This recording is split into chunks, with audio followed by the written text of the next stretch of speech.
الله نحمده ونستعينه ونستغفره ونؤمن به ونتوكل عليه ونعوذ بالله من شرور أنفسنا ومن سيئات أعمالنا من يهد الله فلا مضل له ومن يضلله فلا هادي له ونشهد أن لا إله إلا الله وحده لا شريك له ونشهد أن محمدا عبده ورسوله الذي أرسله بالحق بشيرا ونذيرا وداعيا إلى الله بإذنه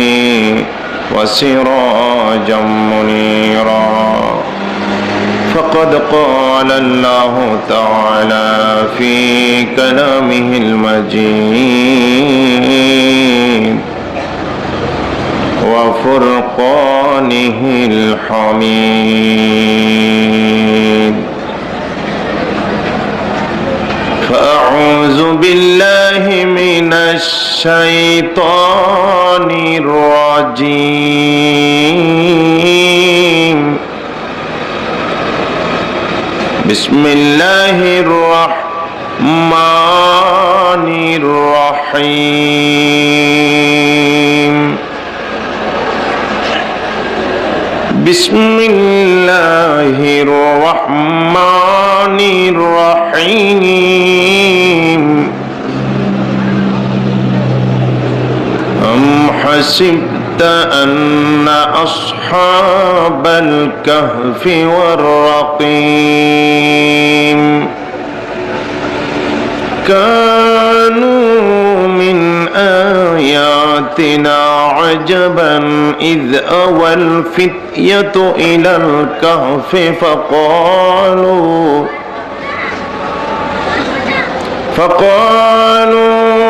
ربنا هيئ لنا من أمرنا رشدا هيئ لنا من أمرنا رشدا فضربنا على آذانهم في الكهف سنين عددا فضربنا على آذانهم في الكهف سنين عددا أيضا قال الله تعالى في كلامه إن الذين قالوا ربنا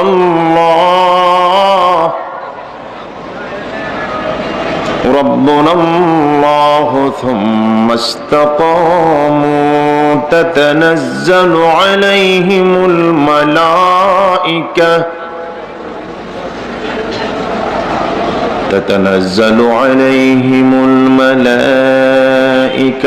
ألا تخافوا ولا تحزنوا وأبشروا بالجنة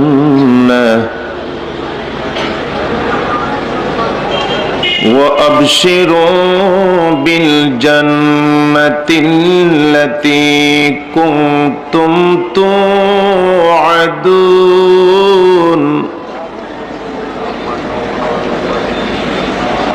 نحن أولياؤكم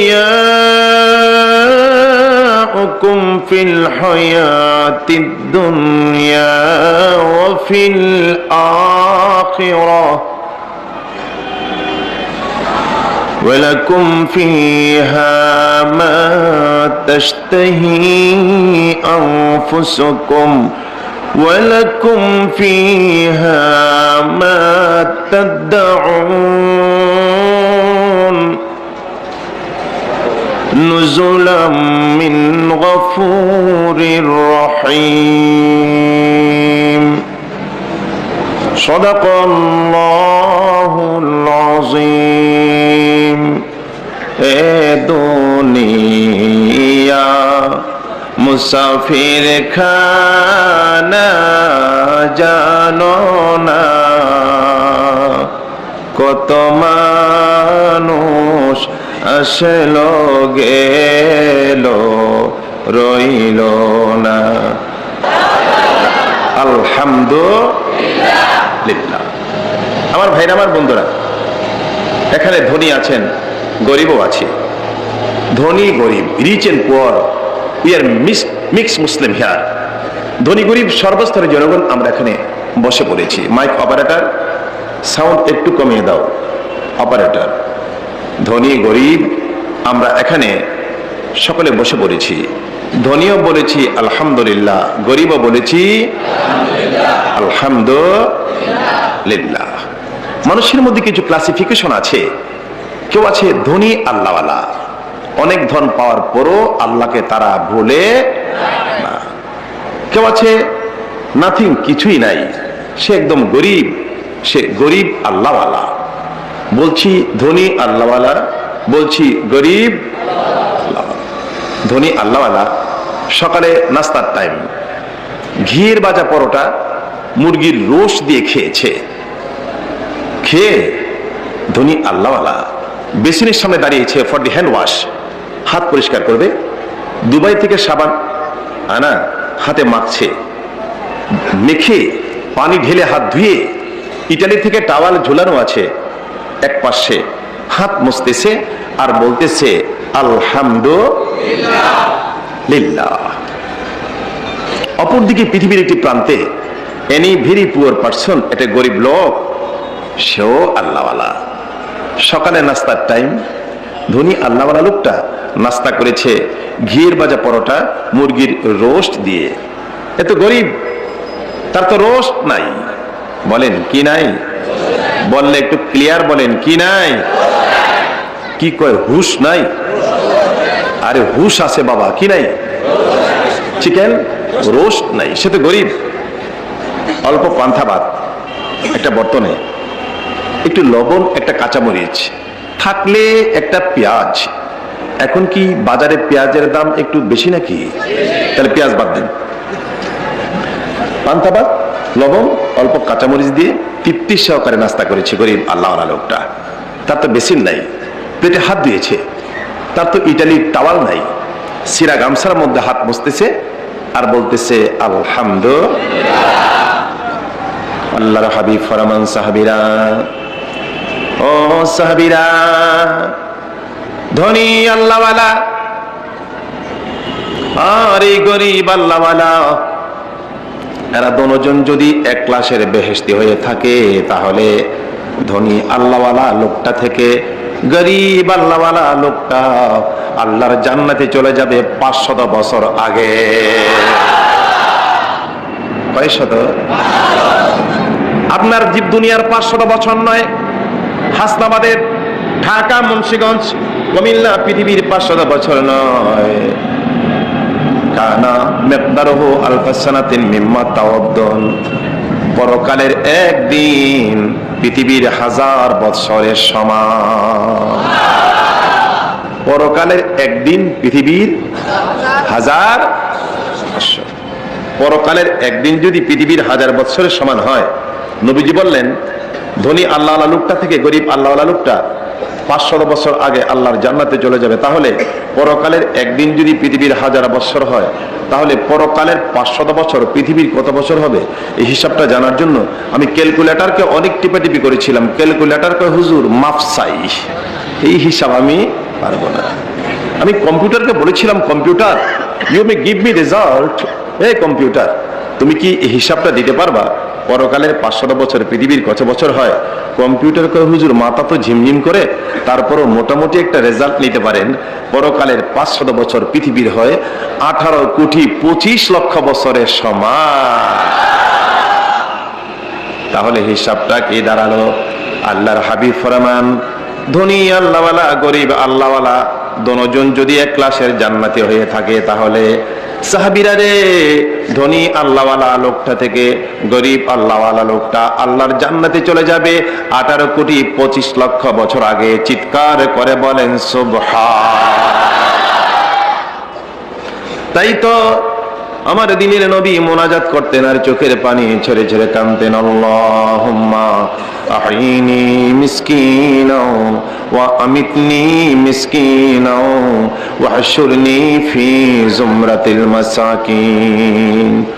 ও আমার আল্লাহ, আমি নবীকে মিসকিন অবস্থায় পৃথিবীতে বাঁচিয়ে রাখবা, আমাকে মিসকিন অবস্থায় পৃথিবীর জমিন থেকে বিদায় করে নিবা।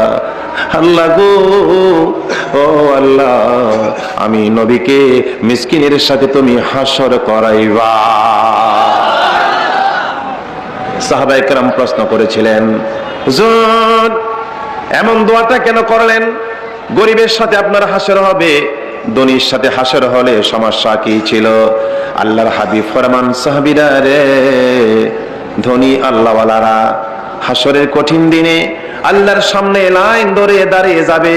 আল্লাহ বলবেন, ও ধনী, which way you have earned the মানি।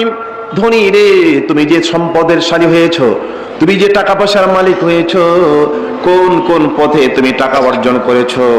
তোমার অর্জিত টাকা পয়সা হারাম পথে ছিল নাকি হালাল পথে ছিল? ও ধনী, হুইচ ওয়ে, তুমি কোন পথে কোন রাস্তায় টাকা পয়সা অর্জন করেছো এবং কোন কোন কাজে তুমি তোমার টাকা পয়সাগুলি ব্যয় করেছো? সিনেমা হলের জন্য কত, যাত্রার প্যান্ডেলের জন্য কত, মদের জন্য কত, হিরোইনের জন্য কত, তুমি তোমার অর্জিত টাকা পয়সা ব্যভিচারের জন্য কত, কোন কোন পথে তুমি তোমার আয় এবং ব্যয় হিসাব দিতে হবে রে ধনী আল্লাহওয়ালা। আমার সামনে দাঁড়াও সম্পদের হিসাব দেওয়ার জন্য। আমাদের বাংলাদেশেও কি 2 বছর আগে সম্পদের হিসাব দিতে হয়েছিল? আরে মনে তো ভালোই রেখেছেন দেখা যায়। আমার আল্লাহ বলবেন, দাঁড়া রে ধনী, ও ধনীরা দাঁড়া রে, তোমার সম্পদের হিসাব দিতে হবে। নবীজি ফরমান, সাহাবীরা, ধনী আল্লাহওয়ালারা ধনের হিসাব দেওয়ার জন্য আল্লাহর সামনে লাইন ধরে দাঁড়িয়ে যাবে। গরিব আল্লাহওয়ালারা, এদের ধন নাই, হিসাব দেওয়ার এদের প্রয়োজন না। এদের ধন নাই, হিসাব দেওয়ার এদের প্রয়োজন নাই। এরা ধনীদের 18 কোটি 25 লক্ষ বছর আগে আল্লাহর জান্নাতে চলে যাবে। সাহাবীরা রে, আল্লাহু আকবার, জোরে জোরে। এই গরিব আল্লাহওয়ালারা 18 কোটি 25 লক্ষ বছর আগে আল্লাহর জান্নাতে গেলে লাভ হবে কি? আমি নবীজিকে ছাড়া, আমি আল্লাহর বন্ধুকে ছাড়া আল্লাহর জান্নাতের দরজার তালা খোলার ক্ষমতা কাহারও হবে না। এরা 18 কোটি 25 লক্ষ বছর আগে আল্লাহর জান্নাতে যাবে, এদের সঙ্গে আমার এই জন্য হাসরে যেতে হবে। আমি যদি না যাই, এরা বেহেশতের ভিতরে কেমনে ঢুকবে? গেলে লাভ হবে কি? তালা তো, তালা কি বন্ধ, তালা কি 1 লক্ষ। হারামাল্লাহুল জান্নাত আলাল আমবিয়া ওয়া আলা উমামিহিম হাত্তা ইয়াদখুলা হাবিবাহু ওয়া উম্মাতাহু। আল্লাহর হাবিব ফরমান, আমি আমার উম্মতদেরকে নিয়ে, আমাদের কথা নবীজি বলতেছেন, আল্লাহর হাবিব ফরমান, আমি আমার উম্মতদেরকে নিয়ে যতক্ষণ পর্যন্ত আল্লাহর জান্নাতে প্রবেশ না করব, এর আগ পর্যন্ত 1,24,000 পয়গম্বর ওনাদের উম্মতের জন্য আল্লাহর জান্নাতে প্রবেশ করা আল্লাহ হারাম করে রাখবে। আসুন আমরা শুকরিয়াটা ভালো করে আদায় করি। উচ্চ কণ্ঠে বলেন আলহামদুলিল্লাহ। আমার বন্ধুগণ, আমার বাবাজিরা, আমি যতক্ষণ কথা বলবো আমার দিকে তাকিয়ে থাকতে হবে, কথাগুলো মনোযোগে শুনতে হবে। যেহেতু আপনাদের সময়ের দাম আছে, রিস্কাওয়ালা, ঠেলাওয়ালা, কৃষক, শ্রমিক, ছাত্র, শিক্ষক, চাকরিজীবী, ব্যবসায়ী, সর্বস্তরের জনগণ অ্যাকর্ডিং টু দেয়ার স্ট্যাটাস, যার যার ওজনে প্রত্যেকের সময়ের দাম আছে কিনা বলেন? আমার কথা বলছেন? আমি তো আল্লাহর একটা ফকির বান্দা, তারপরও পীরজাদা শফিকুল ইসলাম পীর ফাতেহাবাদ দরবার শরীফ থেকে এখানে আমি যদিও আল্লাহর একটা ফকির বান্দা, তারপরও আমার জীবন থেকে কোথাও একটু সময় দেওয়া এত কঠিন। এই কঠিনের কারণে গত 2 বছর ওনাদের অনেক যোগাযোগের পরও আমি এখানে সময় দিতে পারিনি। আমার সময়গুলো 1-2 বছর আগের থেকে তাম বিশ্বময় আমার সময়গুলি আমার আল্লাহ পাক ডিভিশন করে দেন, ভাগ করে দেন। যার জন্যে যদিও আমি ফকির বান্দা, তারপরও আল্লাহর মেহেরবানি আপনারা এসেছেন, আমিও এসেছি। আমাদের সময়টাকে মূল্যায়ন করতে হবে। আমি যতক্ষণ আলোচনা করব, শ্রোতা বন্ধু, মাহফিল কমিটির ভলান্টিয়ার ভাইদের সুদৃষ্টি কামনা করছি আজকের মাহফিলের একটি জেন্টেল সিচুয়েশন, একটি সুন্দর পরিবেশ সৃষ্টির পিছনে সবার সুন্দর সজাগ দৃষ্টি রাখার জন্য। এবার আসুন পবিত্র কালামে পাকের 114টি সূরার মধ্য থেকে একটি আজব সূরা, যেরকম কি সূরা? সূরাতুল কাহফ। কাহফ বলেন কি? আবার বলেন। আরবি অভিধানে এসেছে কাহফুন শব্দের অর্থ পাহাড়ের গুহা। তাহলে বাংলাতে নাম হইল সূরায়ে পাহাড়ের গুহা। বলেন সূরায়ে। হুজুর বুঝতে পারলাম না, বুঝেন নাই?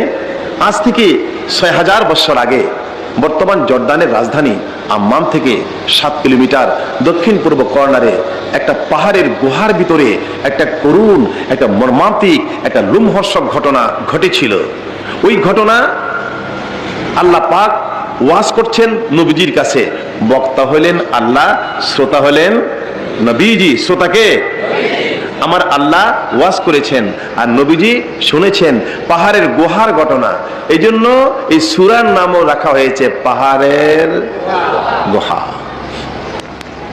আমি মহান আল্লাহ পাকের কাছে তৌফিক চাচ্ছি, আল্লাহ পাক আমাকে আয়াতে কারিমার বিশুদ্ধ তাফসীর, তার ব্যাখ্যা, তার ঐতিহাসিক, তার বৈজ্ঞানিক, তার ভৌগোলিক আলোচনা আপনাদের সামনে অতি স্পষ্ট ভাষায় তুলে ধরতে আল্লাহ আমাকে তৌফিক দিন। পাশাপাশি এই সমস্ত আলোচনাগুলো আমাদের সবার জীবনে সুন্দরভাবে বাস্তবায়ন করার তৌফিক দান করুন। আমরা সকলে পড়ব আল্লাহুম্মা আমিন।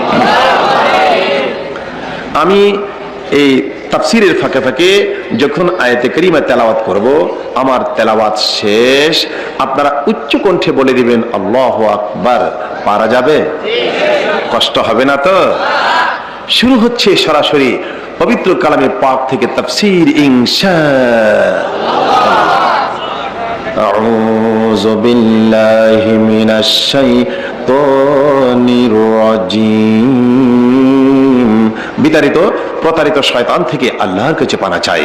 আল্লাহ বলেন, মানুষ রে, শয়তান কিন্তু ভেরি সিরিয়াস দুশমন। ও মানুষ, শয়তান থেকে বাঁচতে চাও? পৃথিবীর কোন শক্তি তোমাকে শয়তান থেকে বাঁচাতে পারবে না, একমাত্র আমি আল্লাহকে ছাড়া। আল্লাহ নিষেধ করেছেন শয়তানের পিছনে তোমরা দৌড়ায়ও না। লা তাত্তাবিউ খুতুওয়াতিশ শাইতান।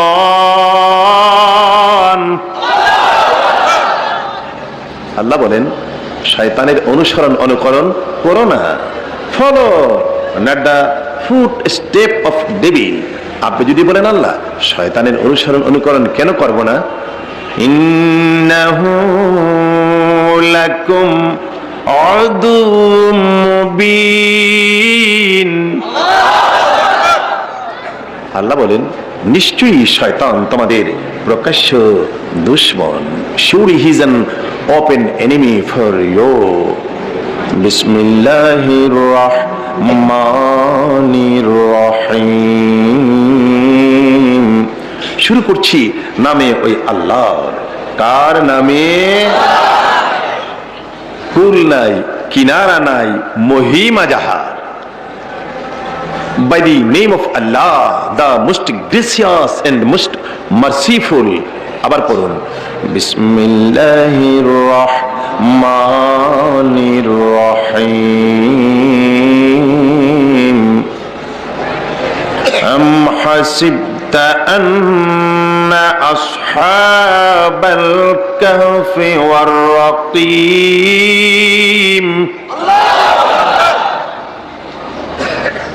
দেশের নাম জর্দান, বাদশার নাম দাকিয়ানুস। দেশের রাষ্ট্রধর্ম মূর্তি পূজা।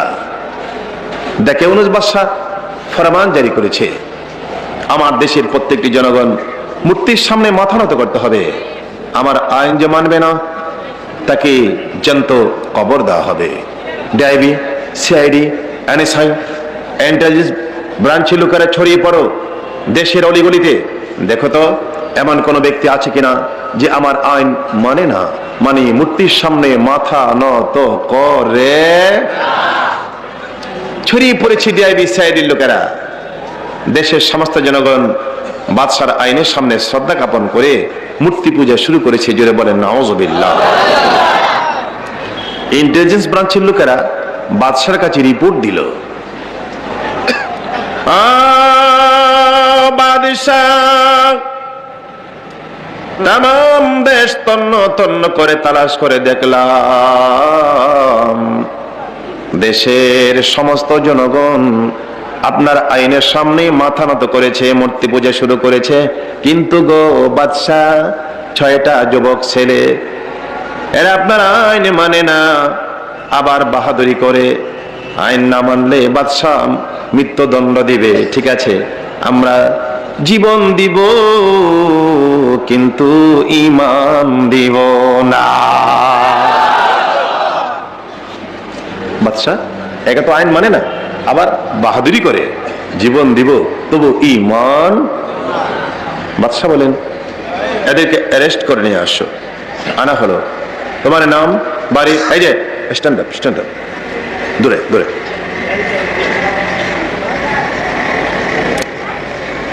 ছয়টা যুবককে ডাকা হলো, নাম, গ্রাম, পোস্ট অফিস, মা বাবার নাম, পুলিশ, এদের মা বাপকে আমার কাছে অ্যারেস্ট করে আনা হলো।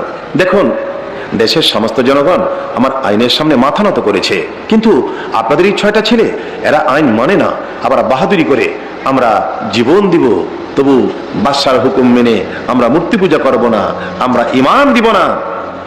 আপনারা এদের মা আর বাপ।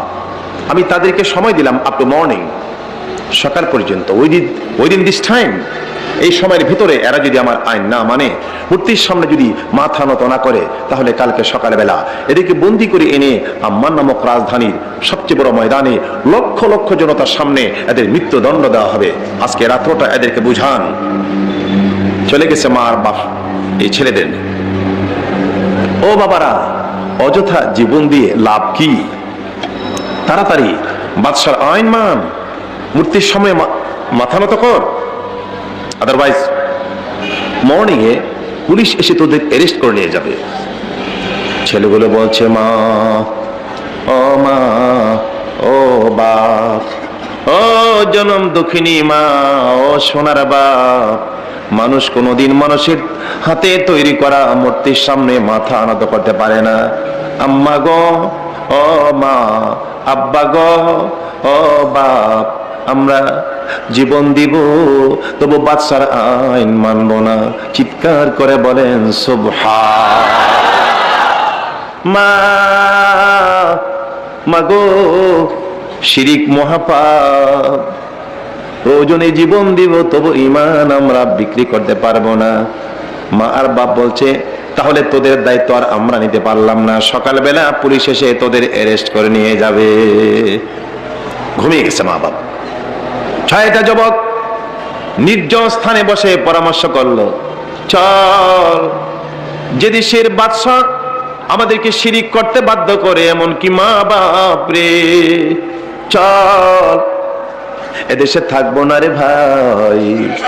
চাই না মা, চাই না বাপ, চাই না বাড়ি ঘর, চাই না জমিন, চাই না টাকা পয়সা, চল আমরা 6টা যুবক ছেলে চাই আমাদের, জোরে জোরে, চল ঈমান দিব না, আমরা জীবন দিব, ঈমান দিব না।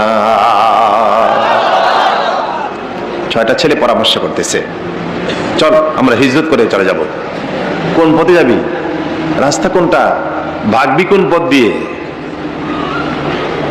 ওই যে গ্রামের পিছনে একটা রাস্তা আছে না, আপনারা জি বলেন কেন? ওই 6টা ছেলে পরামর্শ করতেছে, ওই যে আমাদের গ্রামের পিছন দিয়ে একটা আনকমন রোড আছে, যে রাস্তা দিয়ে সহজে মানুষ চলাচল করে না, চল ওই রাস্তা দিয়ে আমরা ঈমান নিয়ে হিজরত করে চলে যাই। চলো। সব মানুষ ঘুমিয়ে পড়েছে। 6টা ছেলে সাধারণ সরু সামান নিয়ে ধীরে ধীরে ওই চিকন রাস্তা দিয়ে ওঠে, মেইন রোডে উঠে পড়েছে। এদিকে রাতের প্রায় শেষ অংশে চলে আসছে। ছয়টা ছেলে মেইন রোডে উঠে ধীরে ধীরে যাচ্ছে এদের গন্তব্যস্থলে কোথায় এরা চলে যাবে। কিন্তু হঠাৎ করে তাকে দেখে একটু সামনে দেখা যায় একটা লোক দাঁড়িয়ে রয়েছে। ছয়টা ছেলে একজন আরেকজনকে বলছে, দাঁড়া দাঁড়া রে, মনে হয় সামনে বাদশার ডিআইবি সাইডের লোক দাঁড়িয়ে রয়েছে, নিরাপদ জায়গা না, সামনে যেও না, এখানে তোমরা একটু দাঁড়াও।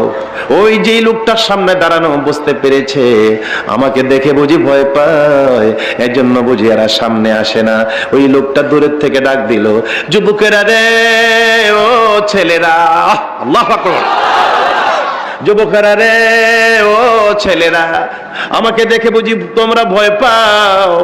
ভয় পেও না, আরে তোমরা যেমন ইমানদার আমিও আরেকজন ইমানদার। তোমাদের খবর বাদশা পেয়েছে, আমার খবর পায় নাই। আমি বিশেষ সূত্রে জানতে পেরেছি ঈমান নিয়ে তোমরা হিজরত করে যাবা, তাই তো তোমাদের পথে আমিও দাঁড়িয়ে রয়েছি। তোমরা আসো, আমাকেও সাথে করে লইয়া যা। কতজন হলো? চলেন চলেন। ছয়টা যুবক তাকিয়ে দেখে ওই ছেলের পিছনে পিছনে একটা কুকুর হাঁটতেছে। এই যে ভাই, আপনি তো যেতে পারেন, কিন্তু আপনার কুকুর তো যেতে পারবে না, কারণ বেলা প্রায় উঠে যাবে, একটু পরে কুকুর যদি সাথে নেন, কুকুরের অভ্যাস হলো এক কুকুর আরেক কুকুরকে দেখতে দেরি, ঝগড়া স্টার্ট দিতে। জানেন তো, ভালোই দেখা যায় দুই কুকুর রাস্তায় ক্রসিং হবে, এক কুকুর আরেক কুকুরকে চিনে না, কিন্তু দেখতে দেরি, ঝগড়া স্টার্ট দিতে দেরি নাই। ছয়টা যুবক কয়, কুকুর যদি সাথে করে নেন, এরা তো ঝগড়া বাঁধবে আর গ্রামের লোক বেরিয়ে আসবে, তারপরে আমাদেরকে দেখে পুলিশের কাছে হ্যান্ড ওভার করে দিবে, আমাদেরকে বাধ্য করবে মূর্তির সামনে মাথা নত করতে। প্লিজ আপনি যেতে পারেন আপনার কুকুরকে, কুকুর বুঝেন না বাংলা ভাষা, না কুত্তা বলবো? কুত্তা বলবো না, কুত্তা কোনো খারাপ ভাষা না, এটা উর্দু ভাষা, উর্দুতে কুত্তা কয়, আরবিতে বলে কাল। আরবিতে কি? আপনার কুকুর সরাই দেন। কয় কোনো চিন্তা করো না ভাইরা, এই কুকুরটা আমার পালা কুকুর, সে আমার কথা মানে, যা বলি তাই মানে। মনিব কুকুরের পাশে এসে বলল, কুকুর রে, আমি অনেক দূর যাব, তুমি না কত ভালো, আমার কথা মতো তুমি তো তোমার জীবন চালাও। কুকুর, তুমি একটু বাড়িতে চলে যাও, আমি অনেক দূর যাচ্ছি, তুমি বাড়িতে যাও।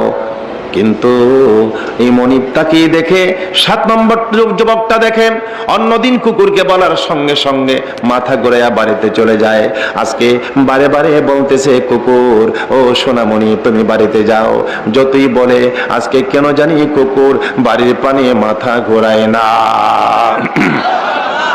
যুবকটা তো রাগ হয়ে গেল, কুকুরকে সরাইতে না পারলে ওই 6টা যুবক তো তাকে সাথে করে নিবে না, পেরেশান হয়ে গেল।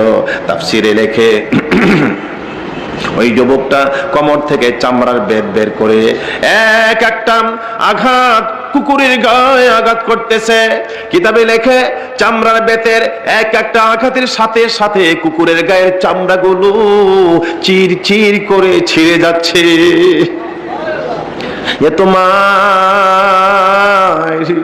তবু কুকুর বাড়ির দিকে মাথা ঘুরায় না। কিতাবে লেখে, তাফসিরে লেখে, কুকুরটা তার মনিব যে আঘাত দেয় চামড়াগুলি ছিঁড়ে যায়, রক্তে রঞ্জিত হয়ে যায় বডিটা। কুকুর সোজা নিচে মাটির মধ্যে একটা পাথর ছিল, পাথরের মধ্যে মুখটা জোর করে চাপা দিয়ে মনিবের আঘাত সহ্য করে আর ধীরে ধীরে চোখের পানি ছেড়ে দিয়েছে। আল্লাহ গো আমার আল্লাহ, কুকুর বলে, আল্লাহ গো আমার আল্লাহ, জবান খুইলা দাও, আমার জবান খুইলা দাও আল্লাহ। কে বলে? কে বলে?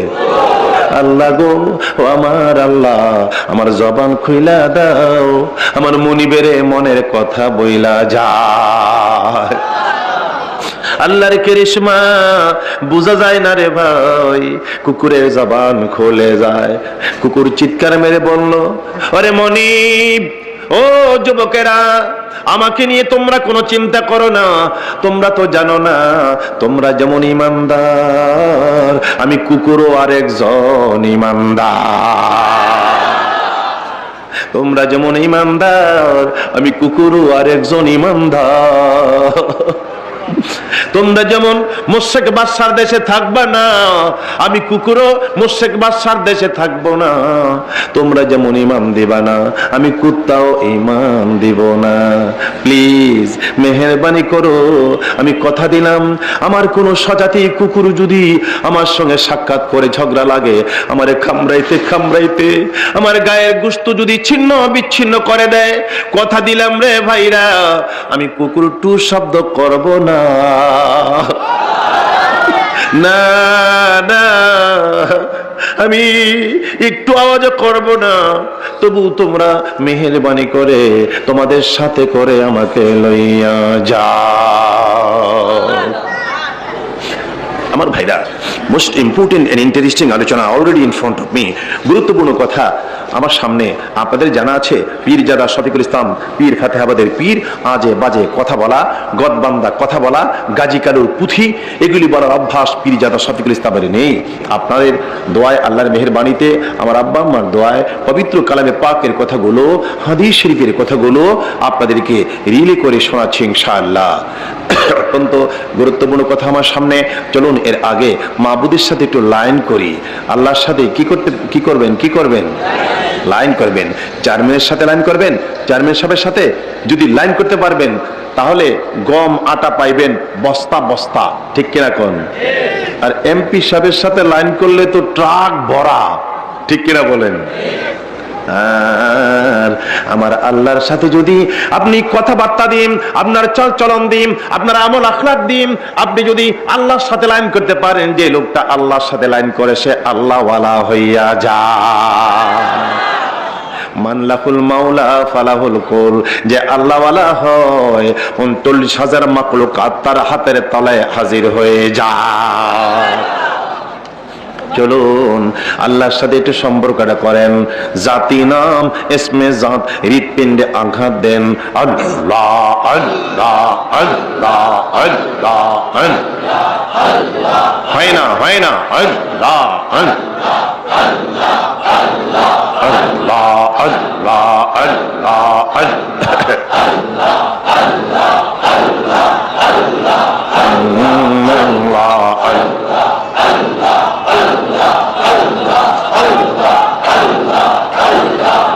থামেন, এই যে থামেন, শুনুন। ইজা আজদাবা কানাত নুকতাতুন সাওদা ফি কলবিহি, নবীজি ফরমান, মানুষ যখন গুনাহ করে তার হৃৎপিণ্ডটা থাকে একদম পরিষ্কার পরিচ্ছন্ন। মানুষ যখন গুনাহ করে, নুকতাতুন সাওদা, বান নিচে এক নোক্তা, তার উপরে এই যে নোক্তা দেখেছেন না, এই নোক্তার সমান একটা কালো দাগ তার কলবের মধ্যে পড়ে, হৃৎপিণ্ডে হার্টে পড়ে। একটা গোনা, একটা দাগ, হাজার গোনা, বলেন না কেন? কোটি গোনা, কোটি দাগ। আল্লাহর হাবিব ফরমান, উম্মতেরা রে, কাপড় চোপড় দিয়ে তিলি পড়ে যায়, ময়লা পড়লে ব্লিচিং পাউডার দিয়ে, সাবান দিয়ে পরিষ্কার তোমরা করো। পৃথিবীর সবকিছু পরিষ্কার পরিচ্ছন্ন করার ব্যবস্থাপনা আছে, কিন্তু হৃৎপিণ্ডে যে গোনার দাগ পড়ে যায়, ওটা কি দিয়ে পরিষ্কার করবা? আল্লাহর হাবিব ফরমান, লিকুল্লি শাইইন সিকালাতুন ওয়া সিকালাতুল কুলুবি যিকরুল্লাহ, সবকিছু পরিষ্কার করার যন্ত্র আছে রে, কিন্তু তোমার কলবের ময়লা পরিষ্কার করার যন্ত্র একমাত্র আল্লাহ নামের জিকির। আপনি জায়গা মতো লাগাইতে হবে, না হয় কাজ হবে না। আপনি আল্লাহর সাথে লাইন করবেন, আর যেমনি ইচ্ছে এমনি ডাক দিবেন, এই ডাকে আল্লাহ শুনবে না। ডাকার মতো ডাকতে হবে। মোরা তো ডাকতে জানি না, বলেন মোরা তো ডাকতে জানি না, ডাকার মতো ডাকলে আল্লাহ কেমনে শোনে না। আপনি জিকির করবেন, আল্লাহ আল্লাহ আল্লাহ আল্লাহ আল্লাহ, কই পাগল হয়ে গেছি তোর জিকিরের জন্য আমি। আপনি জিকির করলে যখন যে কাজ করবেন, করার মতো যদি করতে পারেন, আপনি সাকসেসফুল হবেন, ঠিক কেন? যেরকম আপনি আঘাত দিবেন হৃৎপিণ্ডে, কলবে, আল্লাহ আল্লাহ আল্লাহ আল্লাহ মাশাআল্লাহ, আল্লাহ আল্লাহ আল্লাহ আল্লাহ আল্লাহ আল্লাহ আল্লাহ আল্লাহ আল্লাহ আল্লাহ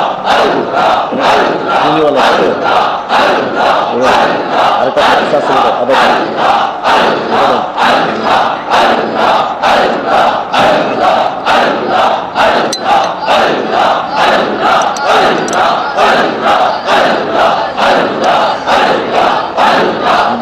বলবেন হয়তো।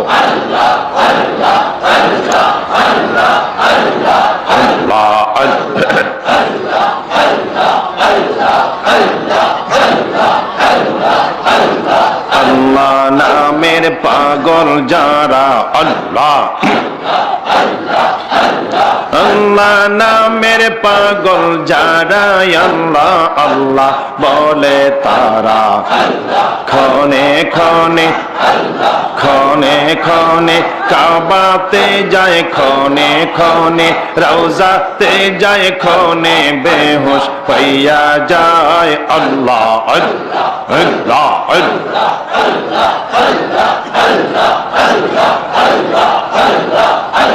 মাশাআল্লাহ। রাস্তা ছাড়েন, দোকান ছাড়েন। ও দোকানদার, আপনার মতো কত লোক দোকানদারি করতো বাবা। ও বাড়িওয়ালা, আপনার মতো আমার মতো কত লোক বিছানায় শুইতো, এরা কবরস্থানে পড়ে রয়েছে। আপনার কপালে তো খারাপ, আপনি আসতে পারলেন না। এসে দেখেন না মানুষের ঢল নেমেছে, আপনি কেন আসতে পারলেন? দোকানদার, জীবনভর দোকানদারি করতে পারবেন বাবা। বন্ধ করেন দোকান, অল্প সময়ের জন্য বেহেশতের বাগানে আপনি ঢুকতে পারেন কিনা দেখুন। জায়গা না থাকলে যে অবস্থায় সে অবস্থায় দাঁড়িয়ে দাঁড়িয়ে শুনতে থাকেন। দৌড়ান দৌড়ান, বাড়িঘর ছাড়েন, দোকান ছাড়েন, রাস্তা ছাড়েন, বিছানা ছাড়েন।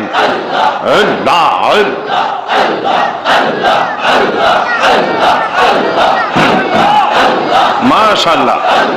আল্লাহ আল্লাহ তোমায় না দেখিয়া, আল্লাহ আল্লাহ তোমায় না দেখিয়া ডাকি মোরা সকলে, আল্লাহ তোমায় না দেখিয়া ডাকি মোরা সকলে, বাঁচাই রাখো আল্লাহ, বাঁচাই রাখো রোজ কিয়ামত, বাঁচাই রাখো রোজ কিয়ামত ওই কঠিন হাসরে। আল্লাহ আল্লাহ আল্লাহ আল্লাহ আল্লাহ আল্লাহ আল্লাহ আল্লাহ আল্লাহ আল্লাহ আল্লাহ আল্লাহ আল্লাহ ইলাহা ইল্লাল্লাহু মুহাম্মাদুর রাসূলুল্লাহ সাল্লাল্লাহু আলাইহি ওয়াসাল্লাম। প্রাণ ভরে মনটা উজাড় করে মোহাব্বতের সাথে আমার মাবুদকে একটা ডাক দেন তো, আল্লাহ।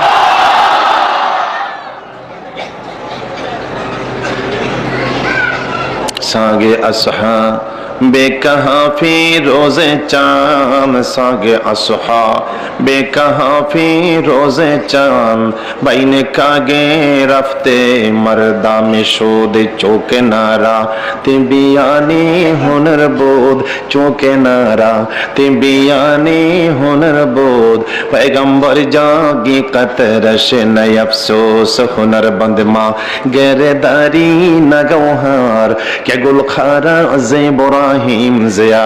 अल्लाह पाक बुझे रखो।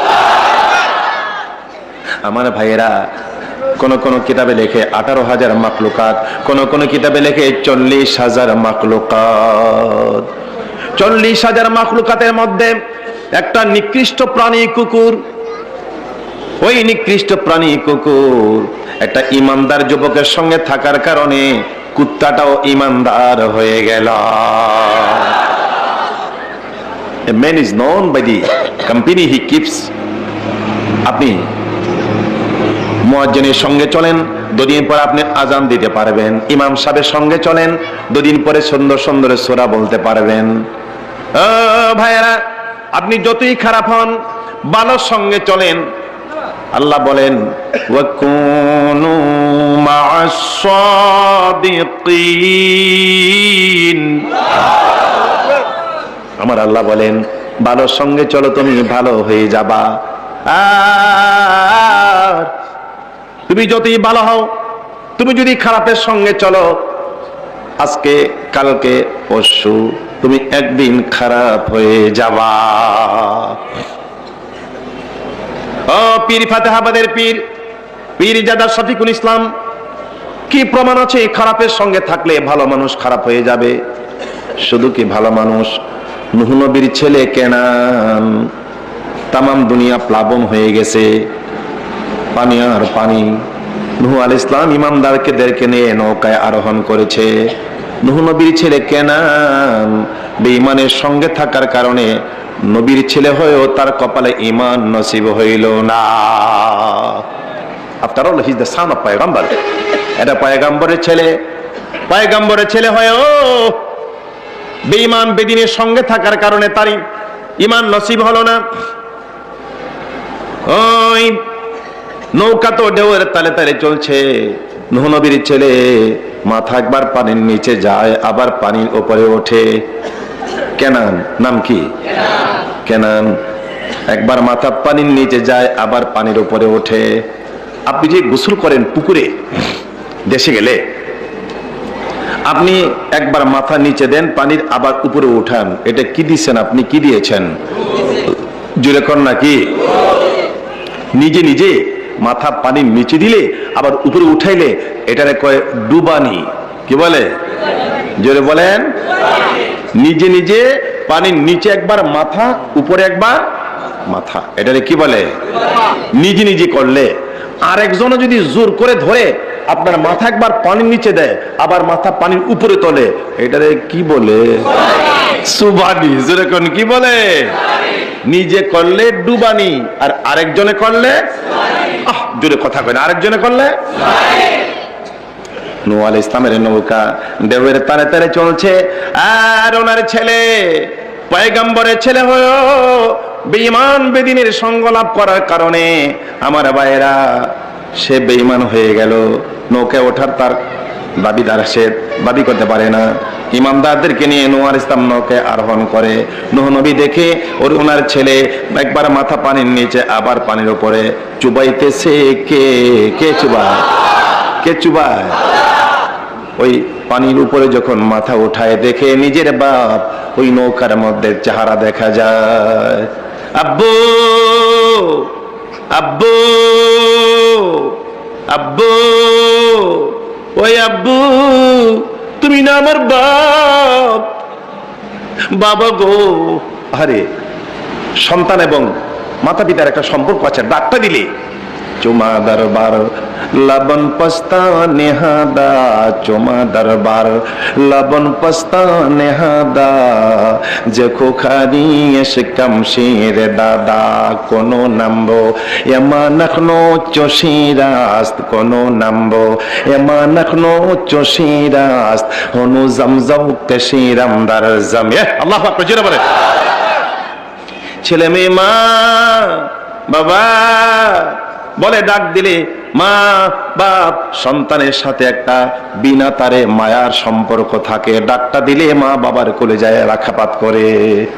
বাবা গো, আমি না তোমার সন্তান, আমাকে চুবাইকে তুমি আমারে নৌকায় তোলো।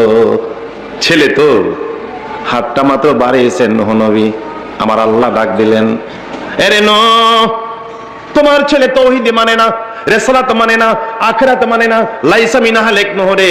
তুমি যদি তোমার কেনানকে ছেলে বলে স্বীকার করে নৌকায় টান দিয়ে তোলো, আমি আল্লাহ নৌকা সহ সবাইরে একদম চুবানি শুরু করে দিব। জোরে জোরে বলেন সুবহান। এখন দেখো তোমার পোলারে চুবাই, তুমি যদি তোমার পোলারে তোলো, আমি কিন্তু সবাইরে চুবামু। সুবহানাল্লাহ যখন নূহ আলাইহিস সালাম হাতটা টান দিয়া গুছায়া নৌকার মাথায় সেজদায় পড়ে, আল্লাহ গো, আমি আমার ছেলে চাই না, তোমার চাই, তুমি আমারে মাফ করে দাও। আমার ভাইয়েরা, আপনি যত বালি হন, খারাপের সঙ্গে থাকলে আপনিও খারাপ হয়ে যাবেন। নিজের সন্তানদেরকে গুছাইয়া রাখেন, বুঝাইয়া ভালো ছেলেদের সঙ্গে চলার জন্য এদেরকে পরামর্শ দেন, তাহলে এরা আর কোনোদিন ইপটিচিং করবে না। ঠিক কিনা? কি করবে না? হ্যাঁ, এরা আর কোনোদিন উস্কানি দিবে না যুবতী মেয়েদেরকে। যুবকদের দোষ নাই তো, এরা সিচুয়েশন পাচ্ছে না, এরা পরিবেশ পাচ্ছে না। নবীজি ফরমান, when a great sin become common at any place, those in position power to check them do not do so, God sent common punishment for all. কোন এলাকাতে নবীজি ফরমান পাপের কাজ ছড়িয়ে পড়লো, এই মহল্লায় সর্দার আছে, মাতব্বর আছে, মেম্বার আছে, মেয়র আছে, চেয়ারম্যান আছে। এই এলাকার মধ্যে মহল্লায় সর্দার, মাতাব্বর, মেম্বার, চেয়ারম্যানের ক্ষমতা আছে এই সমাজ থেকে পাপের কাজ দূরে সরিয়ে দেওয়া, সমাজের যুবকদেরকে আদর্শ যুবক বানাবার মতো ক্ষমতা ওনার আছে। নবীজি ফরমান সেই ক্ষমতাটা ভালো কাজে ব্যয় করলো না। আল্লাহর হাবিব ফরমান অনলি ফর দেম, এই সর্দার, মাতাব্বর, মেম্বার, চেয়ারম্যান তারা যে তাদের ডিউটিটা, শক্তিটা ভালো কাজে ব্যয় করলো না, তাদের কারণে সমাজে, দেশে আল্লাহ গজব নাজিল করে। জোরে বলেন নাউযুবিল্লাহ। রাগ করেন নাকি সর্দার সাহেবের? আবার রাগ করলে কি হবে? আসুন আমার ভাইয়েরা, দেশে আইন করেছে ইফটিজিং থেকে যুবকদেরকে বাঁচাবার জন্য। ঠিক আছে, আইন দরকার আছে, শুধু আইনের দিকে আমরা তাকিয়ে থাকলে হবে না। ঘরে ঘরে, পাড়ায় পাড়ায়, মহল্লায় মহল্লায় যুবকদেরকে বাঁচাবার মতো সুন্দর পরিবেশ সৃষ্টি করতে হবে। আদর সোহাগ করে বলতে হবে, বাবা তুমি যে পরের বোনকে এমন করে ইফটিজিং করো, আর একটা ছেলে যদি তোমার বোনকে করে তাহলে তোমার কেমন লাগবে? সুন্দর বচনে বুঝাইয়া যুবকদেরকে ভালো পথে আনতে হবে। যদিও এরা খারাপ, ভালোর সঙ্গে থাকলে এরা ভালো হয়ে যাবে, আর যদিও যারা ভালো খারাপের সঙ্গে থাকলে এরাও খারাপ হয়ে যাবে। চিৎকার করে বলেন সুবহান। सागे असहा बेकहा रोजे चाम বাইনে কাগে রাফতে মর্দামি সুদ। কুত্তার মতো নিকৃষ্ট প্রাণী একজন ইমানদার যুবকের সঙ্গে থাকার কারণে শুধু ভালো না, কুকুরের মতো জানোয়ার সে ইমানদার হয়ে গেল। সে তার জন্য আল্লাহ বেহেশতের বালাখানা বানাই রেখেছে। সহবত সঙ্গটা এত তাসিরপূর্ণ। পয়গম্বরের ছেলে কাফের হয়ে যায়, আর মুশরিক কাফের ছেলে পয়গম্বর হয়ে যায়। বুঝেন নাই? ইব্রাহিম আলাইহিস সালামের বাপ নাম ছিল তারেক। আজর নামক মূর্তি কাঁধে নিয়ে নিয়ে ঘুরতো। মূর্তির নাম আজর, এই জন্য পাবলিক তারে আজর কইতো। নাম ছিল তারেক, কিন্তু আজর মূর্তি সবসময় রাখতো, এত মূর্তির পাগল ছিল। ডাক দিত, এ আজর। আসলে নাম কি আজর? কলাওয়ালা কলা নিয়ে যায়, আপনি ডাক দিচ্ছেন, এ কলা কলা, কি ভাই কয়ালে নিবেন? তার নাম কলা। রাস্তায় দাঁড়িয়ে আছেন, রিক্সা যায়, এ রিক্সা রিক্সা, কি ভাই কই যাইবেন? তার নাম কি রিক্সা। গরু বাজারে মানুষ গরু নিয়ে যায়, আপনি ডাক দিচ্ছেন, এ গরু গরু, কি ভাই কি কইবেন? তার নাম কি গরু। আজর নামক মূর্তি কাঁধে নিয়ে যায়, মানুষ তারে আজর কয়। আল্লাহ বলেন, দোষে যারে আজর বলে আমি আল্লাহ তারে আজর বললাম। ইজ ক্বালা ইব্রাহিমু লিআবিহি আজর। কোরআন শরীফে আজর আছে।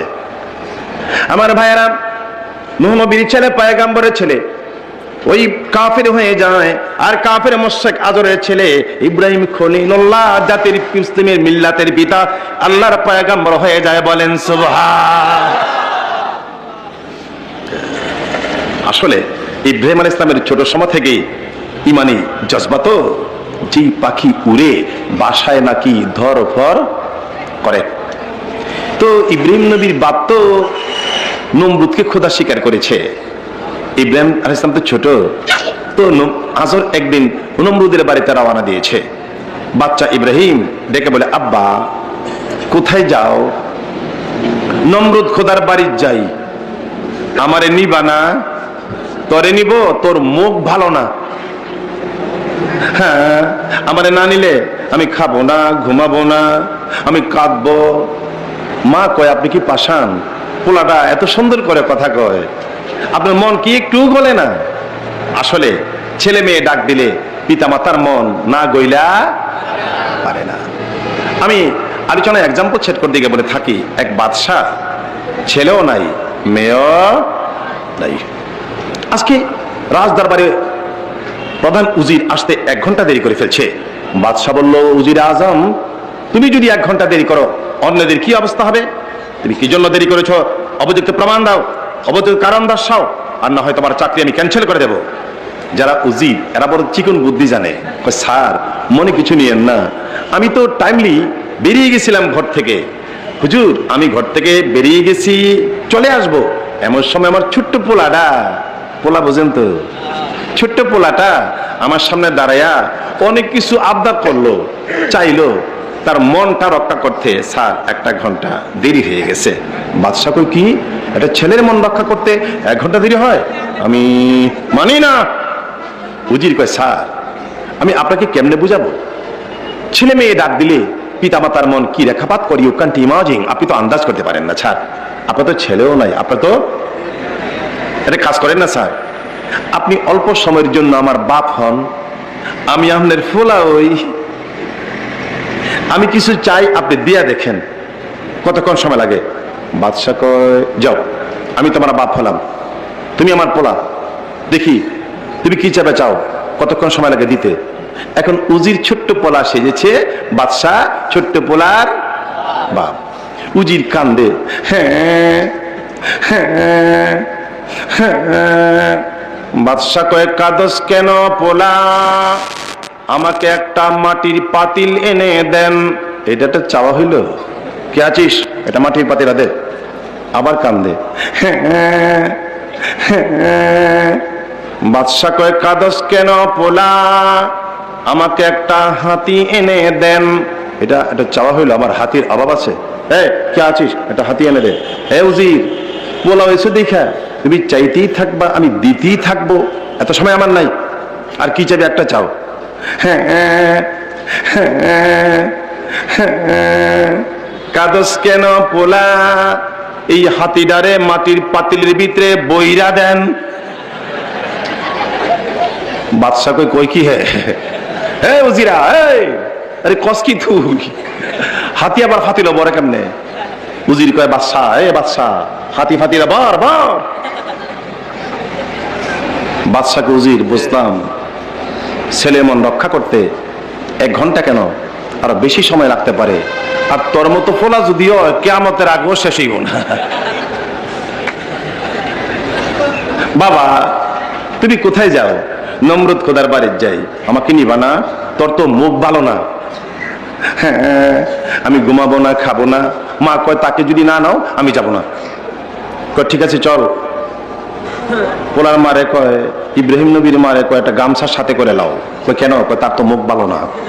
আমার খোদার বাড়ির গিয়ে যদি উল্টা কিছু কইতে শুরু করে গামছা দিয়া মুখ পেঁচাই দিব। ইব্রাহিম তুই যে আমার খোদার বাড়ির যাবি, সেখানে গিয়ে কোনো কথা বলতে পারবি না। আচ্ছা বাবা। গেছে, গিয়ে দেখি হাজার হাজার লোক। ইব্রাহিম কয় বাবা এই তোকে না করছিলাম, কোনো কথা বলবি না? না বাবা ছোট্ট একটা কথা বলবো। বলো। তোমার নমরুদ খোদা কোনটা? এই জন্যই তো কানতে নিষেধ করছিলাম। কিতাবে লেখে নমরুদ হইল কালোর মতো কালো, কিচকিচে কালো। তো ইব্রাহিম নবীর বাবা কয় ওই দেখোস না আমার খোদা, ওই যে মঞ্চে বসা দেখোস না? বাবা তোমার খোদা দি কালা। কয় গামছা বাইর করবে কম, তার মুখ ফেসমা। আচ্ছা বলেন গামছা দিয়ে পেশায়া আল্লাহর তৌহিদের আওয়াজকে স্তব্ধ করা যায়? আরো আস্তে কোন যায়? পৃথিবীর কোন শক্তি আল্লাহর তৌহিদের আওয়াজকে স্তব্ধ করতে পারবে? সাগে আসহা বেকাহাফি রোজে চাম বাইনে কাঙ্গে রাফতে মর্দামে শোদ চোকে নারা তে বিয়ানে হনর বোধ পয়গম্বর জাগে কাতার সে নাই আফসোস। ও ভাইরা, আমি কুকুর সম্পর্কে তোমরা চিন্তা করো না, তোমরা যেমন ইমানদার আমি কুত্তাও আরেকজন ইমানদার। যুবকেরা রে কথা দিলাম, আমার স্বজাতি কুকুর আমারে কামড়াইতে কামড়াইতে আমার গায়ের গোশত যদি ছিন্ন বিচ্ছিন্ন করে নেয়, আমি টু শব্দ করব না রে ভাই, তবে তোমরা আমাকে সাথে করে লইয়া যাও। চলো, কতজন হলো? কুকুর সহ 8 জন। 6টা যুবক একটু পরে হাঁটার পরে থাত্তার করে কাঁপতেছে। 7 নম্বর যুবকটা কয় তোমরা এমন করে কাঁপছো কেন? কয় পূর্ব গগনে বেলা ওঠো ওঠো অবস্থা, আমরা তো নিরাপদ স্থানে পৌঁছতে পারলাম না, না জানি গ্রামের লোক বেরিয়ে যায় পুলিশের কাছে, আবার আমাদের হ্যান্ড ওভার করে দেয়। 7ম যুবকটা বলল দ্রুত দৌড়াও, দ্রুত চলো, দ্রুত গতিতে চলো। ওই যে পাহাড়টা দেখো, ওই পাহাড়ের ভিতরে একটা গুহা আছে। যেরকম কি আছে? আরবিতে বলেন কাহাফ আছে। কি আছে? আমি তো আগে বলছিলাম সূরা সূরা কাহাফ মানে সূরা পাহাড়ের গুহা। ওই 7 নম্বর যুবকটা বলে, বন্ধুরা রে, তোমরা চিন্তা করো না, আমি ওই বৃষ্টি বাদলা লাগলে এই পাহাড়ি এলাকায় আমি উট দুম্বা চড়াইতে এখানে আসতাম। ঝড় তুফান লাগলে ওই যে পাহাড়ের গর্তের ভিতর আমি আশ্রয় নিতাম। পাহাড়ের মুখটা, গর্তের মুখটা ছোট, কিন্তু ভিতরে ওহুম ফি ফাজওয়াতিন মিনহু, ভিতরে বিরাট জায়গা। চলো দ্রুত গতিতে যাইয়া পাহাড়টার ভিতরে ঢুকবো, একটা দিন পাহাড়ে থাকবো, আবার বেলা ডুবে গেলে আমরা আমাদের হিজরতের পথে রওনা দিব। দৌড়াচ্ছে 7টা ছেলে, আর পিছনে পিছনে কুকুর যা। আল্লাহু আকবার, জোরে বলেন। এরা বলে, কোনো চিন্তা করো না, আমরা হিজরতের পথে রওনা দিয়েছি, আমরা ঈমান নিয়ে হিজরতের পথে রওনা দিয়েছি। এরা বলছে, মার কাছে বলেছে, মা গো, ওই বাবা, আমরা জীবন দিব, প্রয়োজনে আমরা শহীদ হব, জীবন দিব গো মা, জীবন দিব গো বাপ, শহীদ হব। কি হব? শহীদ বুঝেন? আপনাদের গ্রামের শহীদ মিয়া? আল্লাহর প্রেমে, নবীর প্রেমে জীবন যারা দেয় তাদেরকে শহীদ বলা হয়। আমার ভাইরা, আমার দিকে তাকান। হাসরের কঠিন দিন, আল্লাহ পাক যখন হুঙ্কার মাতে থাকবেন, হাসরবাসীরা, আমি আল্লাহ হলাম জাব্বার, আমি আল্লাহ কাহ্হার, আমি হাকামুল হাকিমিন। আমার আল্লাহ হুঙ্কার দিবে। আল্লাহ পাকের এক একটা হুঙ্কারের সাথে সাথে বড় বড় পয়গম্বরেরা থারথার করে কাঁপতে থাকবে।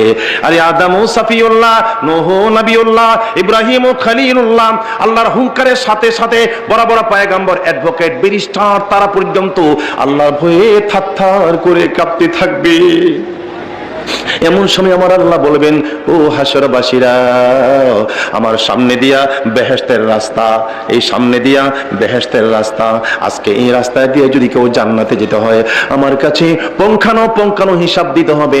ফামাইয়ামাল মিসকালা যাররাতিন শাররান ইয়ারা ওয়া মাইয়ামাল মিসকালা যাররাতিন খায়রান ইয়ারা। হাসরবাসীরা রে, এই রাস্তা দিয়ে জান্নাতে যেতে হলে আমার কাছে হিসাব দিতে হবে। হিসাব ছাড়া, আমার হুকুম ছাড়া কোনো ব্যক্তি এই পথ দিয়ে জান্নাতে যেতে পারবে না। চিৎকার করে বলেন সুবহান।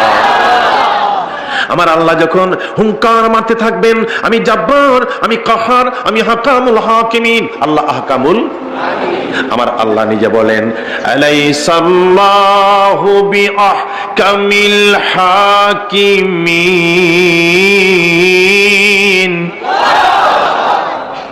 আমার আল্লাহ হুঙ্কার দিবে, আমি জাব্বার রে, হাসরবাসীরা, আমি কাহার।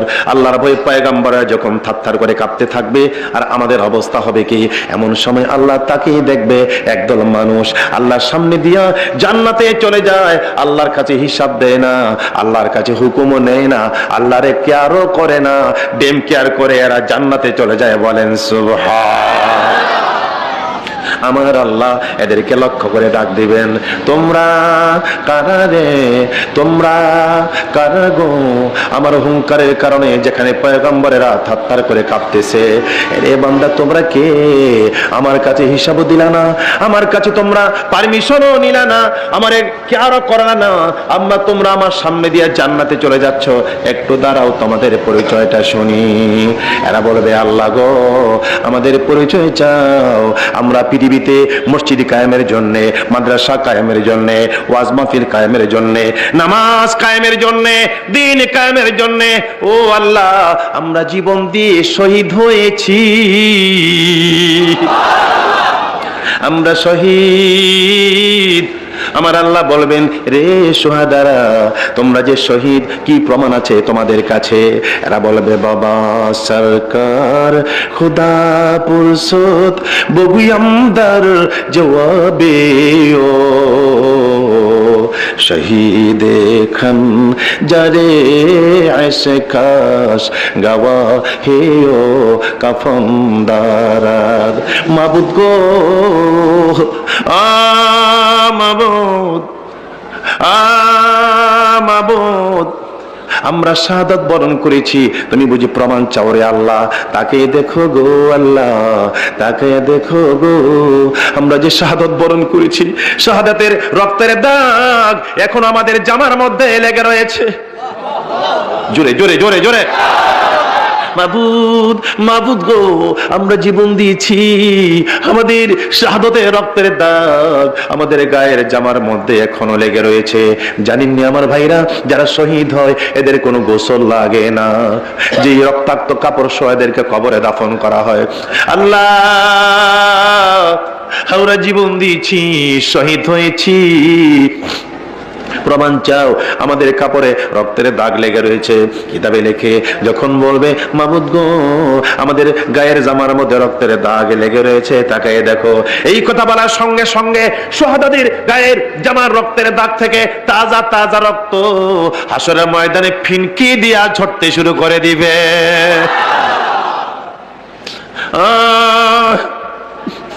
বান্দা, ঠিক আছে, বুঝতে পারলাম তোমরা শহীদ, যাও, ঠিক আছে, যাও, হুকুম দিলাম, হিসাব তোমাদের লাগবে না, হিসাব তোমাদের লাগবে না, তোমরা বিনা হিসাবে আমার জান্নাতে চলে যাও।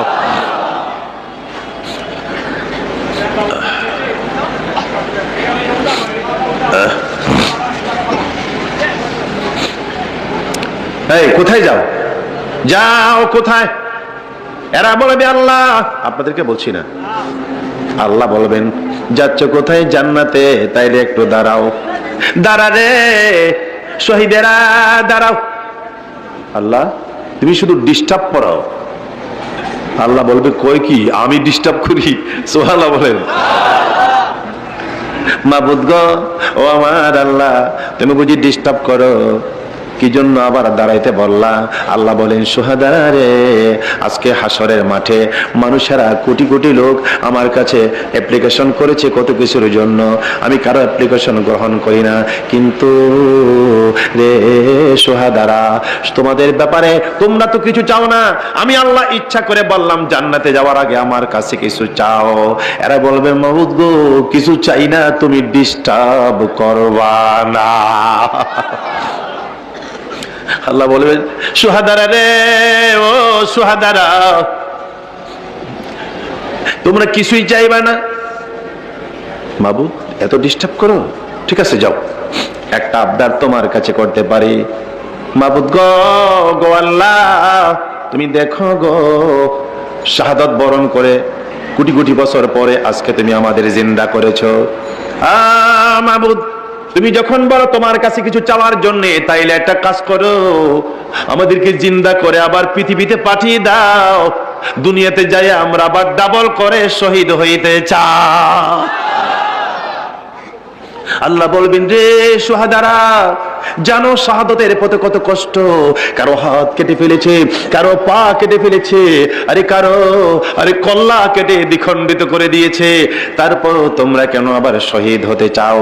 শাহাদারা বলবে আল্লাহ গো, শাহাদতের উপর দিয়া দেখা যায় কষ্ট, শাহাদতের উপর দিয়া দেখা যায় নির্যাতন, কিন্তু তোমার প্রেমে, তোমার বন্ধুর প্রেমে জীবন দিলে শাহাদতের ভিতর দিয়ে এত আরাম আর পৃথিবীতে হয় না।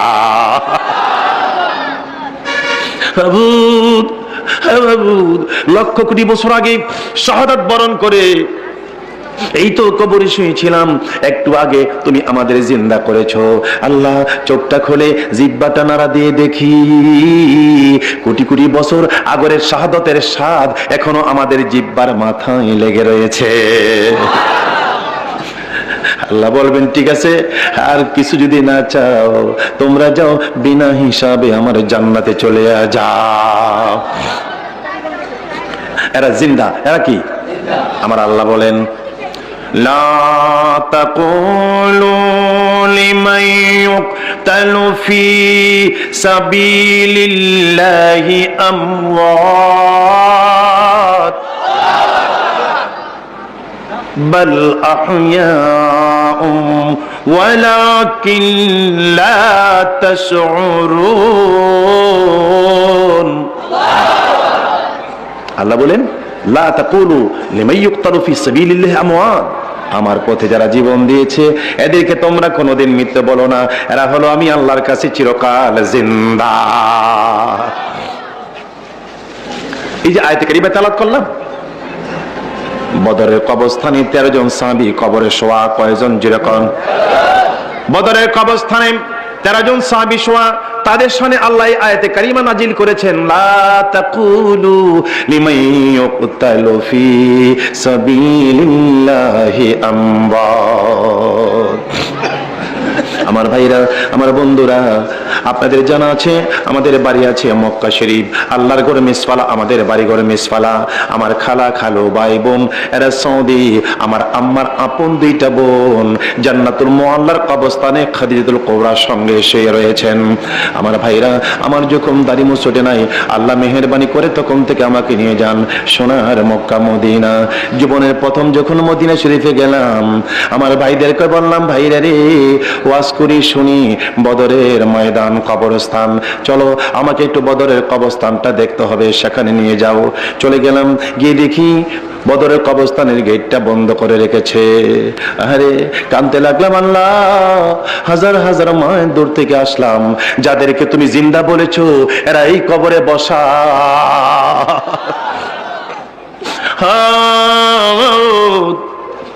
লোকদেরকে বললাম, কবরস্থানের গেটটা খোলা যাবে নি, লেখা আছে দখল মামনু, প্রবেশ করা যাবে না। কোন লোক আছে এখানে? কোন লোক? এনি নফর ফি নফর ওয়াহিদ হেনা।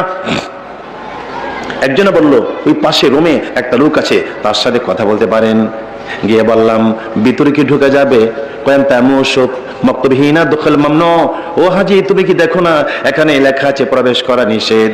আমি বললাম, ও সৌদি, দেখলে কি হবে, মনে তো মানে না, তোমরা তো আল্লাহর বন্ধুর দেশের মানুষ, তোমরা তো এখানে থাকো, আমরা তো হাজার হাজার মাইল দূর থেকে আসছি। সৌদি রে ও আরবি, আজকে একটু গেটটা খুলে দিবানি? উনি বলে, আমি পারবো না। আমি কামতে লাগলাম, রে তুমি যদি আজকে গেটটা না খোলো, যাদের সামনে আল্লাহ আয়াত নাজিল করেছে 13 জন সাহাবী শহীদ, এরা জিন্দা, এরা কোন কবরে আছে? ওই দেখেন না, একটা ওয়াল করে গ্রাউ করা আছে, এটার ভিতরে আছে। আমার একটা কার্ড দিল, এদের নাম এর মধ্যে লেখা আছে। আমি কামতে লাগলাম, আজকে যদি গেটটা খুলে না দাও, মনে রাখবা তোমার নাম কি? আমার নাম মনে রাখো, রোজ হাসরে তোমার বিরুদ্ধে আমি আল্লাহর হাইকোর্টে বিচার দিব। আল্লাহ, হাজার হাজার মাইল দূর থেকে আসছিলাম, যাদের জিন্দা বলেছো এদের কিনারে আমরা যাইতে দেয় নাই এই লোকটা। আমার কই মিনবিলাত বাড়ি কোথায় হাজি? বললাম, বাড়ির দরকার নাই। কই তোমার মতো কথা তো জীবনে আমার কেউ বলে নাই। আসো আসো, গেটটা খুলে দেয়, তুমি ভিতরে যাও, এই কার্ড নাও, এদের নাম নিয়ে একটু সালাম দিয়া ডাক দিও, এরা এই কবরের ভিতরে জিন্দা। আল্লাহ আল্লাহ আল্লাহ। আমার আল্লাহ বলেছেন, লা তাকুলু লিমান ইউকতালু ফি সাবিলিল্লাহি আমওয়াত বাল আহইয়া, বরং তারা কবরে আছে জিন্দা। চল, 7 জন ছেলে, কুকুর 1 জন, 8 জন। চলো চলো, ভয় নেই, জীবন দিব, ঈমান দেব না, শহীদ হব। চল। ঢুকে গেছে গুহার ভিতরে। কোথায় ঢুকলো? কুকুর কয়,